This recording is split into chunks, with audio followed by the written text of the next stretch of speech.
Hello everyone, it's Laura Husband here from Hairdressers Journal International, and we have the third part of our three-part business series. This part is on the 5 steps to retail success on and offline.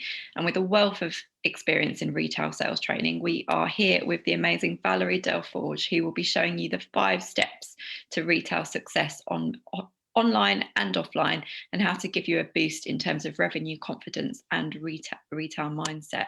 And we'd love you to share your questions with us, so please do put your questions into the comments box, whether you're watching on Facebook or on Zoom, and we will get to them at the end. But in the meantime, I'd love to introduce Valerie, who's going to be sharing a presentation with us. Hello there, Valerie. Hello, Laura. It's so good to be here today for the final session on the, I keep saying one of my favorite subjects, but obviously retail is one of my obsession, I guess. And I will explain to you why. So absolutely send us your questions in between and we'll answer at the end of the presentation. I'll try to do my best, because I know I was telling Eve every time I'm just a bit too long. So I've been good the last 3 sessions. Oh, brilliant. And if you missed Valerie's previous 2 sessions, you can watch them again on our Facebook pages, on our YouTube pages, and on our IGTV. So if you missed the first 2 parts and you want to catch up, you can go on there. But this is a standalone session in its own right, isn't it, Valerie? Absolutely, yes. Yes. Perfect. Well, I'll leave you to take it away. Thank you very much. I'm going to share the screen. There's always a bit of that moment of the technical moment when we share, isn't it? Here we go. Are we okay? Yeah? Yeah, we can see that. That's perfect. We can see. Amazing. So let's talk about my favorite obsession, which is the retail success, online and offline. And I want to take you, perhaps for those who don't know me, who have not kind of worked with me before, I'm Valerie Delforge. I'm a international business strategist consultant. I have worked in the industry for 30 years now. I kind of, every time I look back at the years, I say, oh my God, it's been 30 years, but it's been such an amazing journey. And I guess I started with very much retail background. So, you know, I was behind the counter with Clinique. Then I went on to Clarence, again behind the counter, but we also had beauty therapists. Is when I started to work with beauty therapists and treatments. And then from there, I moved on to urban retreats and started working with hairdressers, etc. I also worked with L'Occitane, so very retail background. And when I came to Bliss in the UK, they were on 35% retail rate. By the time I finished with them, we were on 45% retail rate. So almost half of the £2.2 million turnover was on retail. And I started looking at a system with retail. I started to understand what made retail work. And today I would like to share those five kind of key points that we need to look at in order for success, for retailing to success. So as we said, there's the 2 last sessions are currently on Facebook, YouTube, etc. channel. You can check them as they are still there. And today we're going to focus on the retail. So step 1, let's delve into it straight away. We need to understand the importance of retail, because I am fully aware that there will be some of you listening to me today and think, oh, what's the point? You know, we don't really make that much money from it. The margin are slim. By the time I pay my staff, etc. commission is not really great. So if we look at the negative of retail, we've got low margin, we're paying commission, it could be available everywhere. So you could have a brand that's actually available on QVC, on different kind of retail channel. You could have very confused offerings in terms of perhaps you're offering too much, too little, too many scatty kind of brands. Or you could have hardly any offerings, which is what I find where the retail culture, when I visit salons, where the retail culture is not prominent, then we've got very, very low offering of stock. And therefore, from a consumer point of view, it is not, you can see it is not in your kind of mind. So therefore, that is also can be very much going against you. So too many or too much confuses the client, and definitely he hasn't got that retail mindset behind. A lot of time I see that there is no marketing plan when it comes to retail sales. There's no merchandising plan. There are no consultation or hardly any consultations when we do to retail. But let's face it, if we are going to retail, we kind of need to look at consultations, but we'll brush up on that in a minute. No follow-ups as well, which I find quite surprising sometimes. Part of the Bliss success when we were retailing, we basically called the clients that had purchased over £200 worth of retail to have a follow-up with them. How are you getting on with your product? Because to me, retail, we bring it alive. We give a follow-up to their journey with you. It's not just about the treatment. It's also about what they're going to do at home with their skin or with their hair. And a lot of time there are no advice on products. I mean, how many times my old hairdresser, even the new one that I have, always used to send me to Holland Barrett to kind of make me buy my shampoo and conditioner. And I'm thinking, I've spent 150 quid on my hair, saves me £25 shampoo. He's not going to break my purse, but somehow is assuming that, you know what, you need that from Holland and Barrett, even though it was an amazing brand. And this particular new hairdresser now, there's absolutely, even though they've got an amazing brand, no follow-up at all, no advice at all on the product. And yet I try to, ask, because I love having a good shampoo and conditioner, but somehow we're not advising. So that's kind of the negative of retail. Please let us know if you've got any more. And by the way, before we have a little chat at the end of this, I'd love to see if you know your retail percentage when you are open. Is it high? Is it low? And if it's low, why do you feel that is? And if it's high, why do you feel that is? It'd be nice to understand where you're at with retail. To me, retail is fun and it's exciting, and we make it fun, because if it becomes a chore of like, oh, my manager wants me to retail, it just gets boring and actually doing it for the wrong reason. Retail to me is interactive, it's fun, and it's also adds another dimension to your spa or your salon. As far as I'm concerned, retail creates experts and it focuses the team into an area of your business you want to focus on. So actually, when you look at a team member that comes into your team, and suddenly you look at them and they can sell, you've got these people who can sell ice to Eskimos, basically. They're literally like, oh my God, every time they've got a client, look how much she sells. If everyone sold like her, we would be on much higher retail rate. What does she do that is different, or he does that's different to the other team members that are not doing it? I feel there's an element of obviously them not focusing on the right thing when it comes to retail. They focus on the result-driven treatment. They focus on the result of the products, and they don't latch off. They really are constantly banging that drum. But when you have a team member that is not so confident with retail, perhaps a little bit scared, perhaps a little bit shy, when you start the retail culture and you start the retail training, when they start selling even a little product, it's empowering. You ask them, how do you feel? Oh yeah, that was good. I really enjoyed it. It's actually empowering.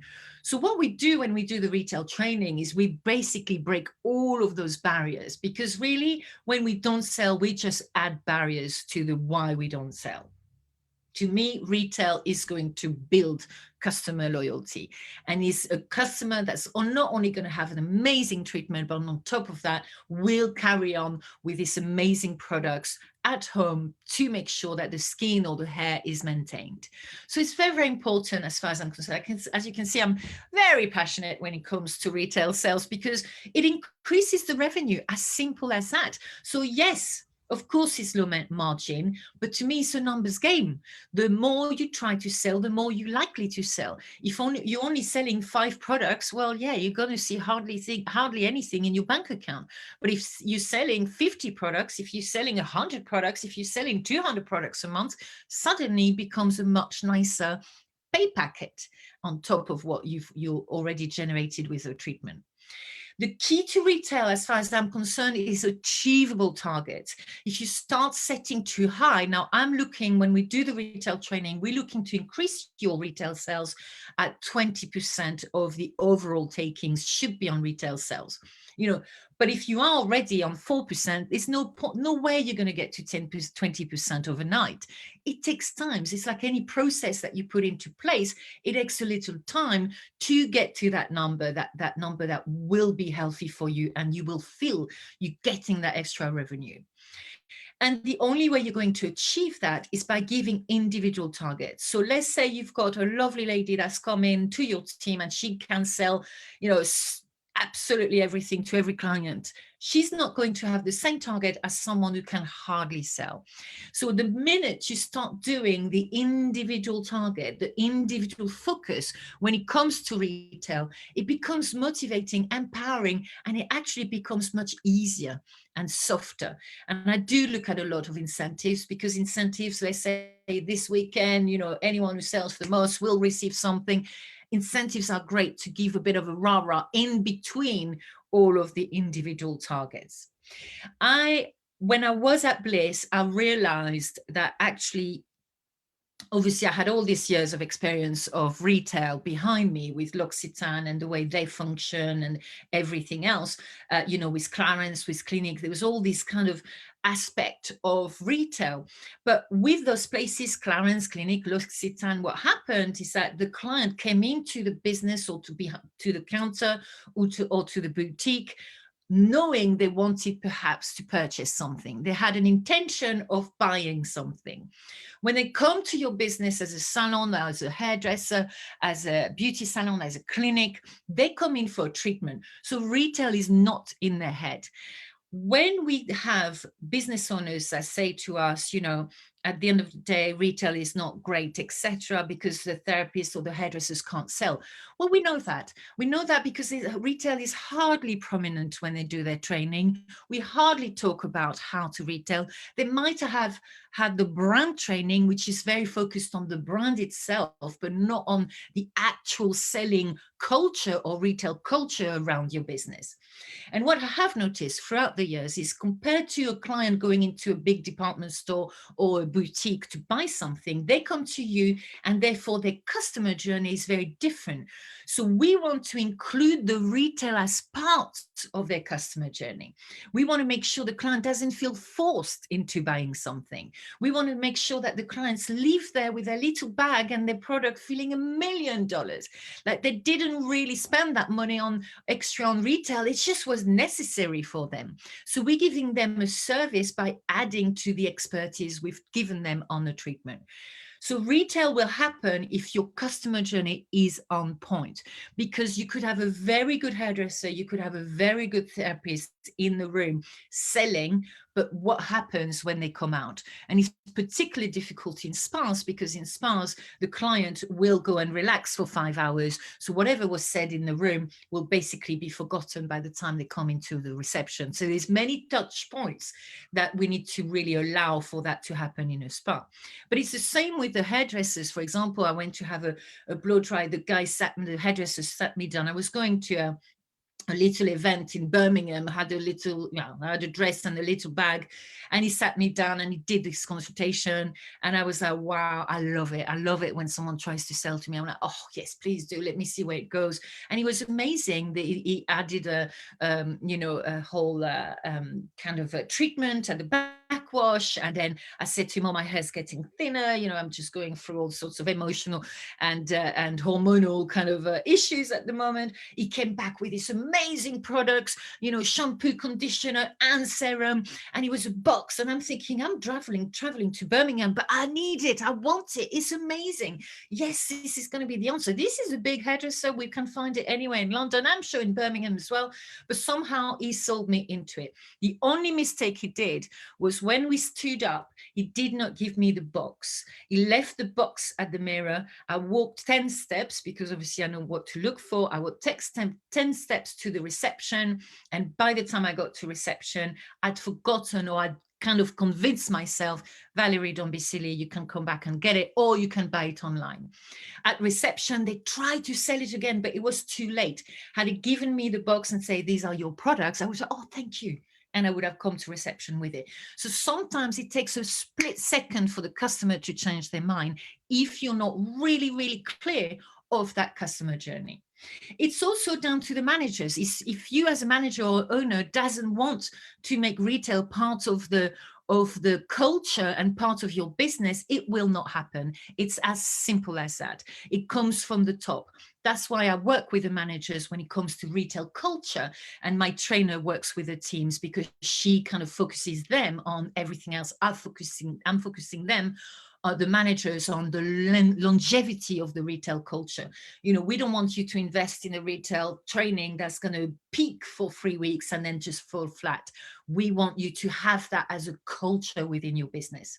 It depends, of course, of the service providers. They need to, of course, do a lot of consultation. Reception has a big part to play when it comes to retail sales. What is happening at reception? What impulse buys do we have, etc. The marketing, what do we do when it comes to marketing? The merchandising is killer. And a lot of time when I see the merchandising, I'm like, whoa, it's like an attack on blue tack or something, or like posters galore, and please, desperation is there. You know, that doesn't do anything. So we really teach you about merchandising and the simplicity of merchandising without it being so stale that people don't want to look at it. And obviously what happens on the online platform is also very important, because you could have a shop with retail, which you probably have worked through the lockdown, but it's just sitting there and actually it's just taking a little bit of money because the products might be available a little bit everywhere. So we're going to brush up on a few things for that. So that's the retail 360. Now it's 360. Now we're going to install a retail culture and really understand what that retail culture is. To me, it's about how the customer feels. You will sell if the customer feels even more amazing. You know, I was saying about the hairdresser I went to, and the customer journey was very stale in between the lockdown, you know, on the previous videos. You know, the key as well with him is he doesn't even sell me anything. And I'm just feeling you kind of giving me a disservice, because I've been on lockdown for 6 months. My hair needs something. But somehow we kind of not attaching retail to that feeling that the customer might have. It is the customer journey that matters the most. Sales techniques are not sufficient. I think it's gone are the days of the 7 steps for retail success. And step 1, do this, step 2, do this, and step 3, do that. You know, we kind of, I remember looking at my customer, and I had learned that in one of the big company I was working with, and I'm sitting there in front of them thinking, I don't remember what step I'm in, you know. So I think it needs to go beyond all the sales technique or beyond what the brands are giving you. It's got to go that customer kind of focus and their needs. You know, we are advisors. We're not salespeople. You know, you're not just a salesperson. You're actually an advisor. And without advice, you're not completing your role. And that's what we make you think when we do the retail training. You know, you've completed your role when retail is part of what you do as a team. A product on your online shop without a buzz will do very little. And I will explain that to you in a minute. Retail to me is all in the mind. If you want to sell, you will. If you don't want to sell, you won't. It is that simple as that. If you have decided, oh, well, there's no point, this one's never buying anything. Oh, well, that one's no point. So if I have 10 clients on my column, and I'm trying to sell to 1 client, I'm likely not to sell.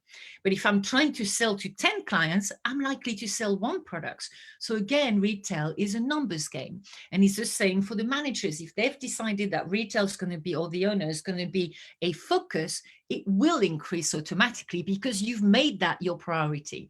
So retail is very much in the mind, and it is all about your mindset.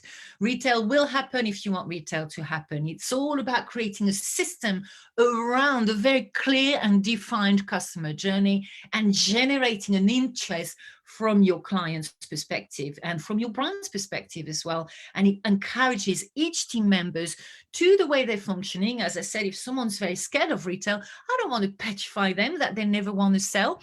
My challenge, and I've done it a couple of times with my therapists when I was in LMS, you know, is that, oh, I'm going to make her the best salesperson ever. And, you know, it happened because it's a click and we're encouraging properly. But we have got to have that nurturing mindset around retail. Otherwise, it just gets a bit like, oh, one of those things that my manager wants me to do. So retail is a culture when it's a team effort, when it comes from the top, when it encourages the weak service providers, it focuses the strong sellers, it generates loyalty from the staff as much as from the customer's point of view, and it endorses the brands you have chosen. On the last lockdown, we did a webinar with my trainer, Terry, and one of the therapists kind of decided in a clinic in England, decided to come and join. It was £45 webinar, and she loved it so much. In between the lockdown, the owner kind of came to me and said, oh my God, I don't know what you've done, but she's literally selling like mad. Do you have anything else? So now the owner is investing in this therapist, and this therapist is feeling so empowered. And that's what we want to feel, that kind of loyalty when it comes to your staff as much as your customer. Now, there's one thing you need to know when you are focusing on retail, and we are forgetting that a lot, is your unique selling point. That goes from everything from your branding perspective, from, when we talk about marketing and when we talk about retail. Why is that? Because I want you to understand and make that point of difference. Why should I, as a customer, buy from you? Because I've got this retail brand available a little bit everywhere. So go back to the drawing point. And actually, this is a really good exercise to do with your team on a Zoom meeting. Right, what makes us unique? Come on, let's get some words in and start really getting them involved in that uniqueness. What makes you unique? Why do we come to you as a client? Why are you experts? What makes you expert? Why could you call yourself experts with experts products? Why your treatment menu? Why have you chosen those brands? Why is it that you want those brands to be part of your journey for your clients? And really, why is that treatment menu is result driven to the clients as well as the product? So your unique selling point is really understanding what is your main message, because you can relate that unique selling point to the products you want to try and sell either online or offline.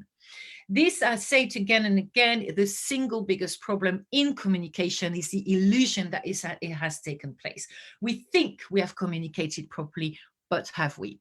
Okay, so when you put something online, I've seen so many consultation, and here's my amazing product. Okay, right? It's amazing. So what? There's loads of amazing products.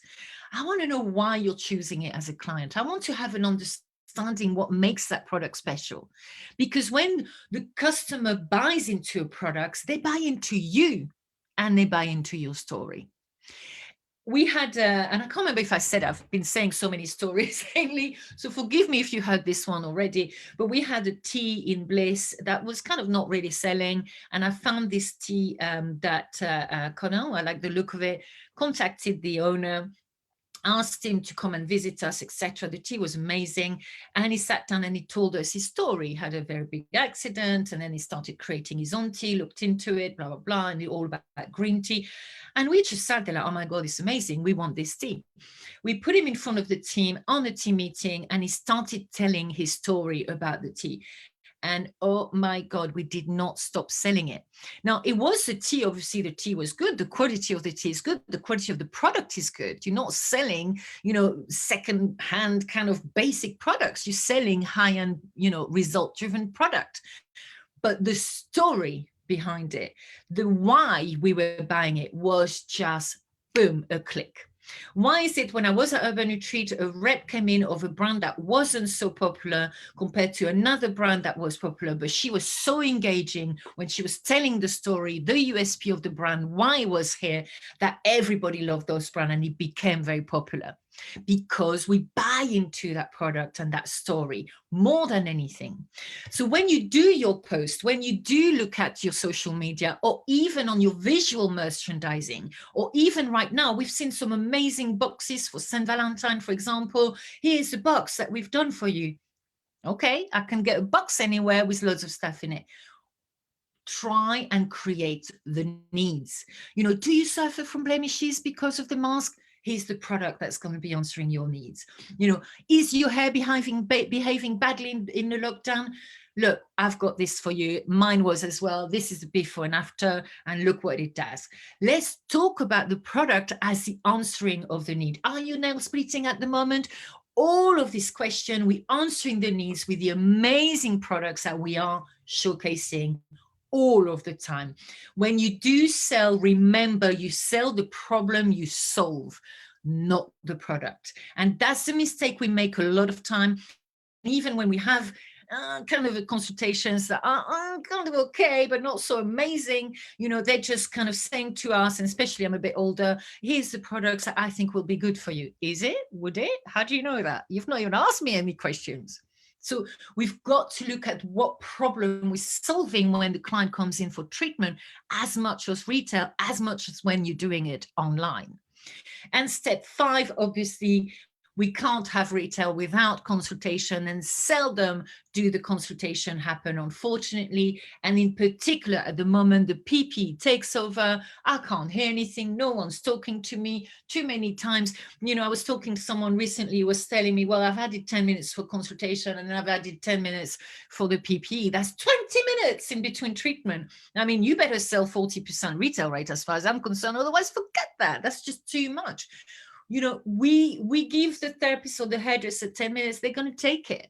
So we've got to make sure we understand where is the kind of consultation happening. Because if retail is just sitting on the shelf, it becomes separated from the customer journey. And this is why in the spa and salon environment, compared to a behind the counter kind of environment, you cannot retail, because retail is just considered as just an added thing. It's just sitting on the shelf. So consultation, as far as I'm concerned, are recommendations. Why should we give a disservice, you know, to not recommend to the client what is going on? You know, as far as I'm concerned, retail is part of the journey and it's very focused. We constantly talk about it. Woo! I think, Laura, I've done quite well yet again in terms of Yes, timing. you have, Ready to take definitely. all the questions, but before I go, we do have on our website, you can follow us at the Delforge Group. We do have to help you at the moment whilst on the lockdown. We will carry on as long as the lockdown happens.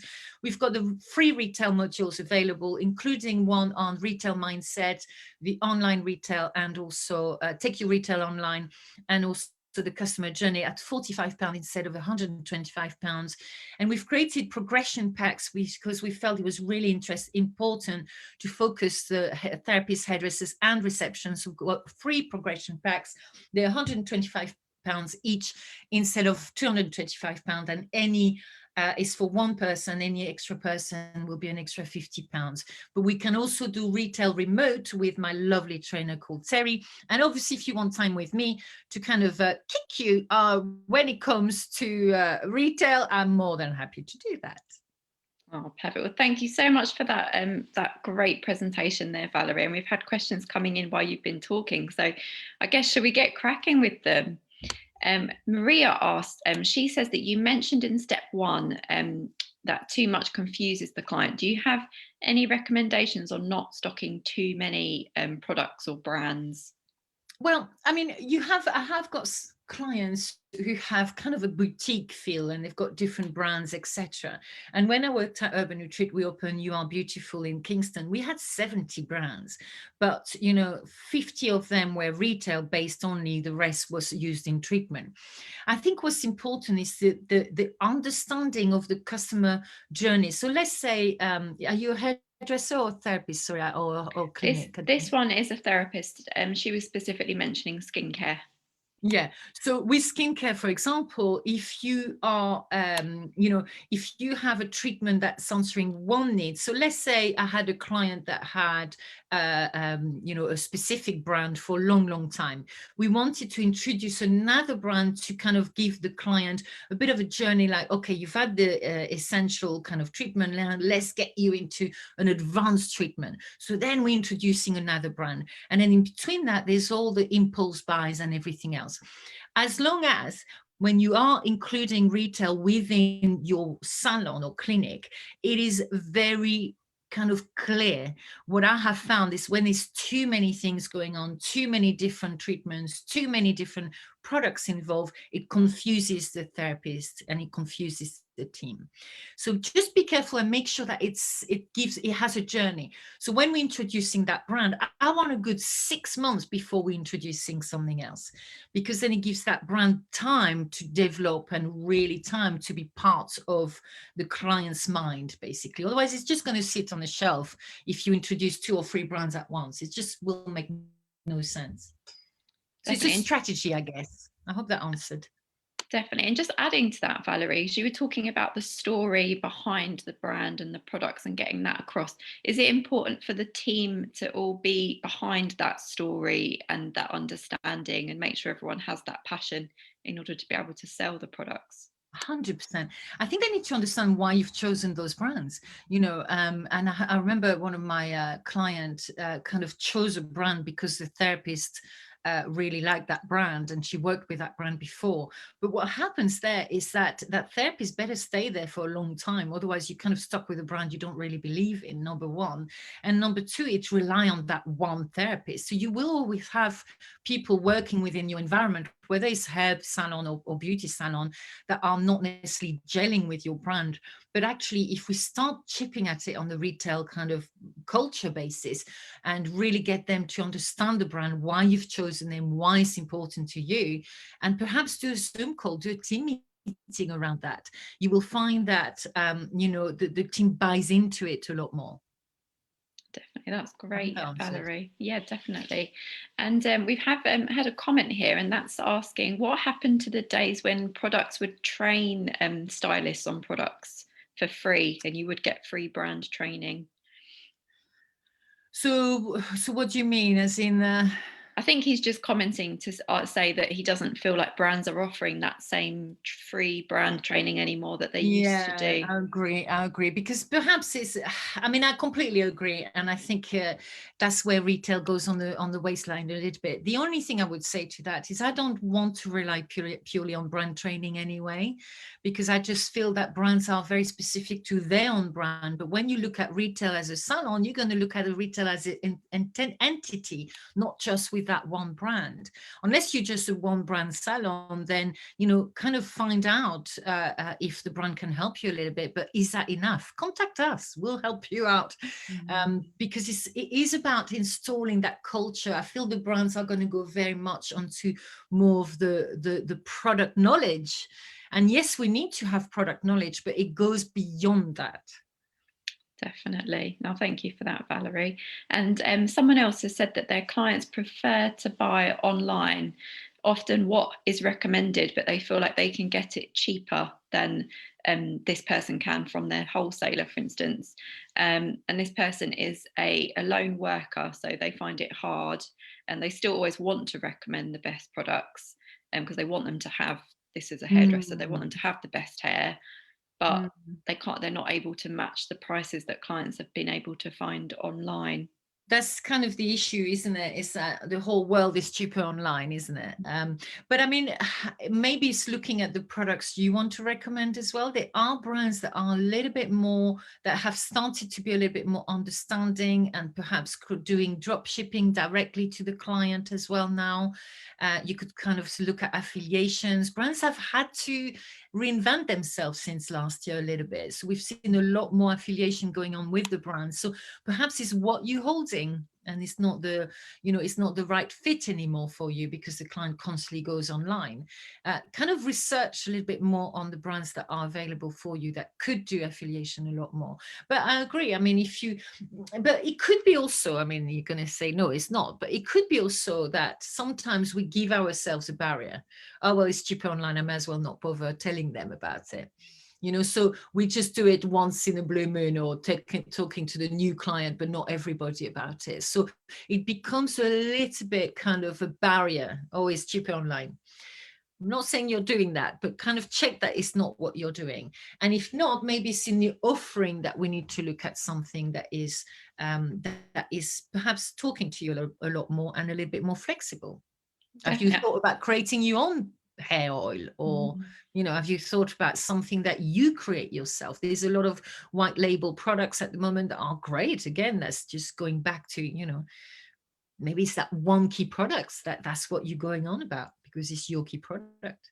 Most definitely, Valerie. And just to add to that, I can say from the hair side, I know there's a number of brands that are really revitalizing themselves as being professional only, and they're making sure you can't get hold of them in places like Amazon and anywhere else, so that the clients have to get them from you. David has said, make sure if you sell retail, your products aren't being sold in local retail stores or Amazon. So maybe that comes down to the choice of brands that you want to sell to clients as well. 100%. It definitely does. There's an element of the brands that you want to associate yourself with. And there are more and more brands, kind of small niche brands that are coming into the market that are, you know, I have understood that. Brilliant. And we've had Rafaela has said, I find a lot of people and clients of mine are turning to zero waste. So they now want to buy handmade, natural, package-free products that are actually not professional. Do you have any tips or advice on this? They even may feel bad for using packaging. Yeah, I mean, so maybe the target market that you have will sound very, very super conscious of zero waste. I mean, I'm a huge fan of the zero waste products, and you know, and the way we function within the spa and the clinic. But take that as a USP. Maybe you make that USP and find the niche products that are going to answer that kind of needs. There's obviously something in there. There's obviously your clients are demanding something, isn't it? Definitely. So what are you using? What could you do in order to support that? Could you do recycling, bring on your old bottle and we give you £1 off or something? You know, could you do some kind of, do you know what, we're selling it without the packaging because we're going to get rid of it for you. You know, there's some brilliant stuff happening out there with zero waste, and it's definitely something, as far as I can see. And actually in France, they're definitely very, very much into that mindset.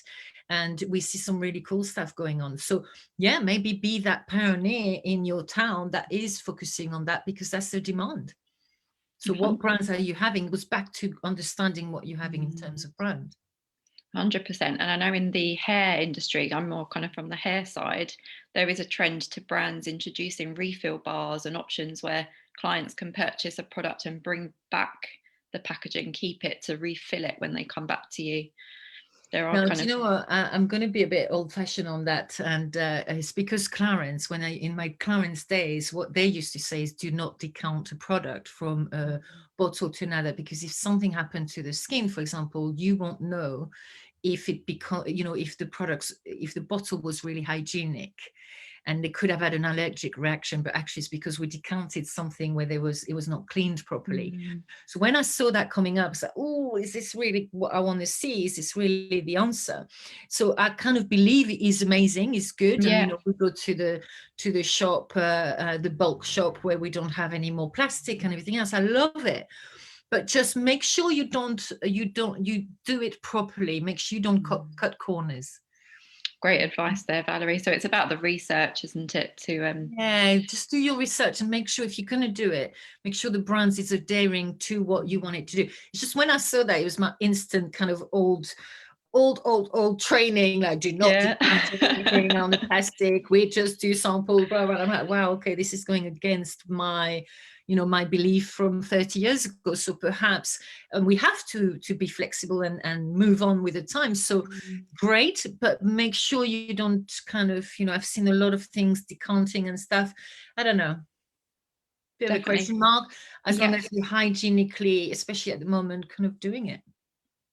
Fantastic. So you can do the research on that. But as you say, there are so many different sustainable, more natural, eco-friendly 100%. options available now. Deborah has asked, would you recommend, we touched on this a little bit earlier, didn't we, Valerie? Would you recommend stocking more than one brand, or would you stick to just one hero brand? I like a hero brand, and maybe, as I said, it depends on the journey. Let's say you've had that brand for a long time and you feel your client needs a little bit more result driven, or there's something missing, you can introduce a brand. It's just, I had a client recently who wanted to introduce 3 brands by the time she opens. Like, no, that's confusing. So if you're doing it, it's got to be strategically done, number one. Number two, I love impulse buys products. So you've got your hero brand, and then you've got impulse buys that are not available from the hero brand. which is really, really cool. You know, you have at the moment in the beauty, but you could do that for hair as well. You know, we've got something called space masks that I'm in love with. There's another one, there's another company, I can't remember top of my head, that does the space masks. We basically, you put them on, it's warm, and like, oh my God, it's amazing. You just fall asleep. You know, they could have that when they do their mask at the backwash, and you charge £4 for that. You buy it for £2, you charge £4 for that. You literally focus the team on those impulse buys, and next thing you know, you're making 100 quid a day extra. You know, as far as I'm concerned, retail is little, you know, it's a bit like that. I never remember who does that, you know, the pockets at the back, you know, a little goes a long way kind of thing. Yeah. The more it's going to come back to me, sorry, but the more you do little bits every day, the more that you're going to build that revenue that you want. So I'm a huge fan of impulse buy products. You know, like when you go to Marks and Spencer or Boots and you feel like, oh yeah, I want that strawberry lip balm that I have 10 at home, but this one's particularly good. It's the whole kind of mindset and psychological kind of client behind, you know, wanting to purchase something there and there at a tail point level. So Definitely. for me, impulse buy is quite a big, important one. But again, it needs to be strategic. If you're taking on products that you already have with the brand, there's no point.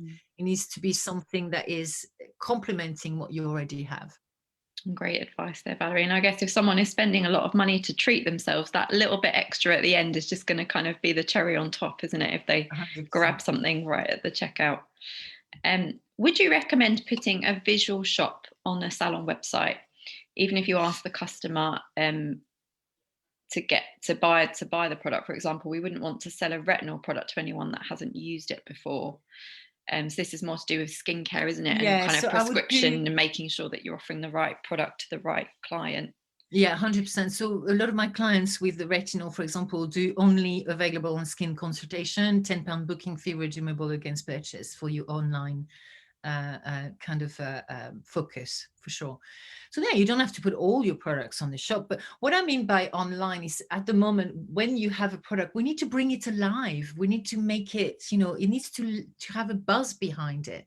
You know, we want you to use retinol, but we're not going to sell it online. Let's have a consultation, you know.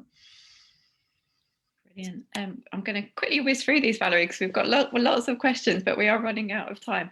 Susie just wants to say thank you so much, Valerie. The advice has been super helpful. So thank you, Susie, for tuning in. And then we have Faye, who says that she's just won a retail award, which is fantastic, isn't it, Valerie? We raised our retail from an average bill of £6 to £14. We're the top salon in the UK with the brands Matrix, Biolage through Alan Howard, and they're super proud of themselves. That's fantastic, isn't it, Valerie? Let's celebrate. That's amazing. I love it. I love success stories, and we should celebrate. You know, to me, any little wins is becoming that change of the mindset around the retail mindset. You know, I'm seeing one here on a question here from Maria saying, I stock 3 brands to tend to mix them up to form a customized routine for clients. Do you not recommend this? Absolutely brilliant. I love it. What I was saying, when you have more than one brand, you know, you have one brand, just be careful when you're introducing the other one and just don't confuse the team. But what you're doing, Maria, is you bespoking. That's a massive USP. I'm going to bespoke the product to your treatment. That's absolutely brilliant. Love it. Fantastic. And Faye, who won the retail award, said that she's finding using niche brands is what's working for her. And she focuses on being a niche salon, which means that she has products that can't be found elsewhere. And for online, she's price matching. Price matching is good. It's good old John Lewis, you know, kind of mentality, isn't there? We'll match your price anyway. Very good. Brilliant. It's better that they buy from you, who's the expert. You need to remember that difference. They're going to buy from you, who's the expert, compared to buying it online from anywhere. They've got you. What is that point of difference between me buying it from you, because I've got that kind of how I'm going to use it? Are you okay with it? Make sure you were using it properly. You know, it's whole that advice behind. They don't get that online. No, definitely not. And by choosing exactly And choosing a niche brand means there won't be a long list of other places where you can buy the products anyway. So hopefully you wouldn't have to drop the price by too much. For sure. I mean, again, that goes back to your strategy a little bit, because obviously you might have started with that. You have got some brands that I would say that are not niche and are needed to kind of get the client through the door. So I don't see, you know, if it's working for you, and obviously it's really working, you've kind of found your thing, doesn't mean it's going to work for everybody. It depends on where you're at. So sometimes, a lot of time, you know, having that one brand that everybody knows, that brings in the client, and then hook them on other brands, that's also quite good. Oh, brilliant. Great advice. It's kind of go back to the budget, to strategize, to understanding the business and the client and who we want to attract. Fantastic. Cheryl has said, stopping clients buying online is about the relationship between the stylist and the client. Everyone can buy cheaper products online, but if you have that barrier in mind, you'll never sell them. It's often the stylist that creates the barrier and not the client. 100%. And, you know, we see it when we do the retail training with the teams, you know, even with the managers, suddenly there's that veil lifting, like, okay, I get it. I get how we can create that strong understanding. Another big thing as well that we put in terms of barriers is that, you know, and it's normal, it's understandable. When you've had that client that's coming into you every month for waxing or for nails, what else do you sell to her? Like literally how she's become, we call her Brenda. And Brenda, in the training, we talk a lot about Brenda and how to sell to her, because you have Nancy, we've created two characters. Nancy was brand new, much easier to sell to. Brenda was coming into you all the time, much more difficult. So it's, again, looking at those opportunities, which is what we do with the team, and stopping those barriers in order to be able to focus on increasing the retail. Brilliant. And when we were talking about the refilling earlier, the issues with the benefits of the retail stations from a sustainable point of view, but the challenges, someone came back and said they offer refill, but they sterilise the bottles before they refill them. So that's an interesting comment. I mean, good, great, but make, I would highlight that as a massive strong point. So, you know, don't worry, we are, you know, or something along the line, you know, this is the process. Number one, buy the product. Number two, come and refill it. Number three, we, you know, make a big deal out of that, in particular at the moment. Definitely. You know, that's part of your USP. That's the difference, because I have seen some shock horrors.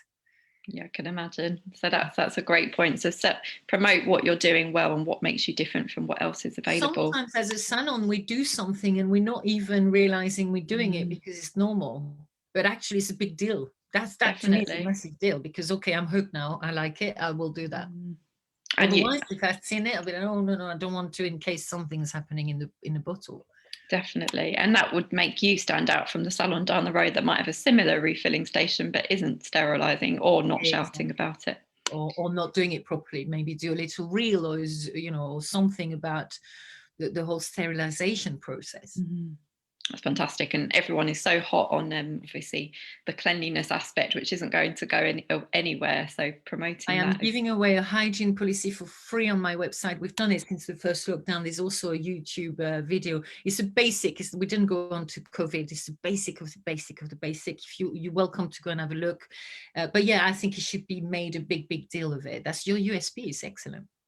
Definitely. We've got a few more comments before we wrap up, Valerie. See, we could go on. I told you. We could. I know, the time just disappears. I hope I'm saying your name right. Marike, the experience and the feeling you get from selling retail just makes it 100% worth it. And a few people have said that. It's just that kind of, like you said earlier, it's the mindset, isn't it? And once you get into that mindset, you really want to sell these products and give clients the very best. Exactly. So why are we stopping? Why are we assuming in front of me, oh, this one, she's not going to buy. Oh, this one's coming 2 weeks ago, she didn't buy. Oh, this one, yeah, look at her. We're assuming a lot. So stop those barriers. Get rid of those barriers. Just, you're there to kind of advise. Definitely. That's the number one. You know, that's part of you really understanding that retail is part of your job. Yeah, and you are the expert. So you have these answers to help your clients. Yeah. And just to finish off, so we've had lots of people. Paula has said she's loving all this information. They've been super helpful. And Jane has said it's been great advice, and she's just put a post up on her social channels about lockdown Jane, hair. I'll have a little look afterwards. So that's fantastic. I Well hope we've done. managed to whiz through everything. We had lots of people asking questions there. Oh, just one last one, Valerie. Christopher has said, please could you tell me about the make of the space mask that So you if you spoke go about? on to www.spacemask, so it's together, space mask, exactly what you've written, I can see it, Christopher, but it's together, spacemask.com. And you can see you can buy a box of 5 for £7.50 and you retail it for £15. But what I do is I take it, I destroy the box, I put some in a bowl and I tell the team, right, okay, every appointment you've got, let's try and sell a space mask. Give the team to try it as well, because the minute they try it, the minute they're like, oh, this is lovely, and they start selling it to people.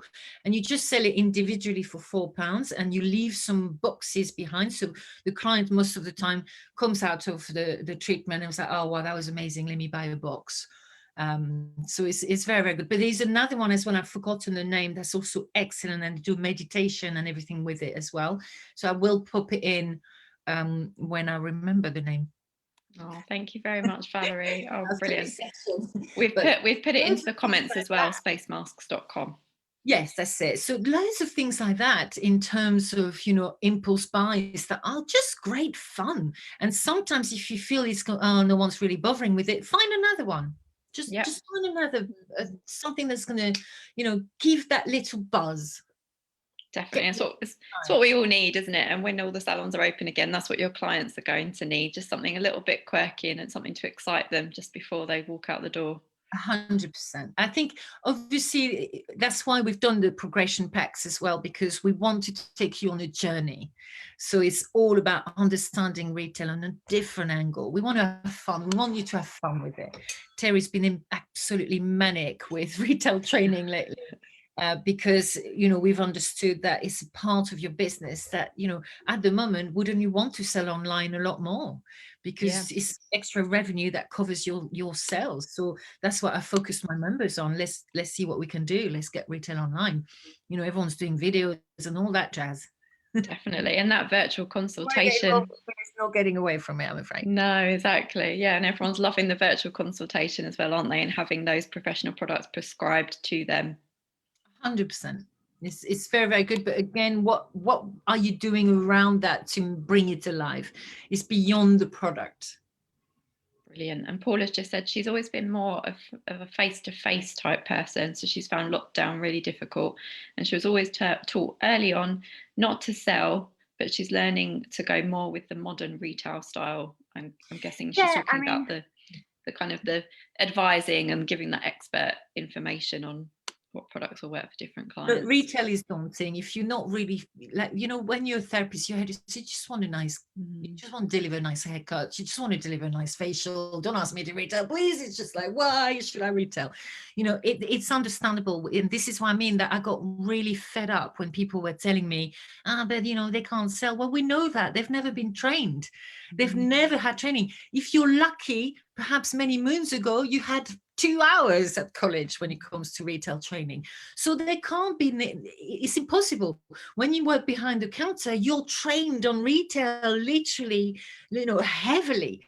So of course, it's going to be a disparity between the spa world and the clinic world or the salon world to the retail world. But what we have noticed, myself and Terry, who had a similar journey to me, is that it is down to very key points. And that's why we created that Retail 360. If we get those right and we get the team right, your retail will automatically increase. My latest success was with a spa in Ireland. I started with them. They were 3%. We're now between 15 to 18% retail rate. And that's not me completely magically making sure everyone's doing it. It's literally steps and systems that allow for retail to happen. And it's the same for the hairdressing. It's the same for the beauty salon. You can do it, but it starts with you and your mindset. Valerie, you've already made a sale because Susie has said she's about to order the space masks. Not that you'll be getting any commission on those. I'm not getting commission, but let me know how it goes. Let me know how it goes. I love loads of little things like that. And Adele has mentioned these might mean something to you, Valerie, because they don't mean anything to me. But divine eyes and lunar eyes, are they more suggestions for things that you could put at your front desk? I think they could be. suggestions from Adele on different types of items you could put on the front desk as I mean, additional purchases? I feel it can never be more than 15, 20 pounds, depending on what's your average sale normally. So, you know, in winter, you'd look at lip balm, hand creams, you know, all this kind of thing. In summer, you can kind of look at, you know, these kind of things like space mask. We found, now you're asking me, top of my head, I can't remember. We found like little travel sizes, you know, at the time, and you can travel once upon a time. I mean, at the moment, hand sanitizers, and I never understood in between kind of, and actually I've got a contact, if you want to get in touch with me, who's setting up a vegan hand sanitizer, British brand. So do email me, and as soon as she's done it, I can let you know. But you know, at the moment, for example, when I came out of lockdown, I didn't understand why I wasn't even offered hand cream. My hands were in pain. I was washing them so much. Literally every time I moved them, I felt like it was sandpaper. Like, you know, you would have sold any hand cream, but because it was in a focus, you end up going to Amazon. Yeah, exactly. You feel like you need it. Whereas if it was just there at the door as you're about to leave, and that's whether you're a hair salon or a beauty salon, you know, everyone's got hands that have been attacked by hand sanitizer. So a hand cream would be a lovely little extra addition, wouldn't it? Definitely. There's loads of little kind of good things. Look locally as well. I think locally is a really good kind of, you know, what is there someone that creates something that's, you know, candles or something that you could put under your brand, or, you know, there's definitely more stuff on the impulse buy point of view that is pretty cool. Fantastic. Well, I think we've gone way over time, Valerie, but it's been a fantastic Sorry. session. So no, don't be silly. So many ideas. Everyone's fully enjoyed it. We've had one more comment to say, feeling much more positive after watching this session, Valerie, Good. which is fantastic. And lots of Good. ideas there. So for you to food for thought, for you to think about before we all reopen once again. So thank you so much, Valerie.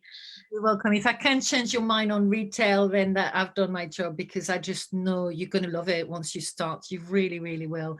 And do get in touch. I will put the discounts we've had at the moment on everything, because it kind of gives you a nice boost, and we wanted to support you as much as possible. So we'll put it on the feed if you don't mind. Fantastic.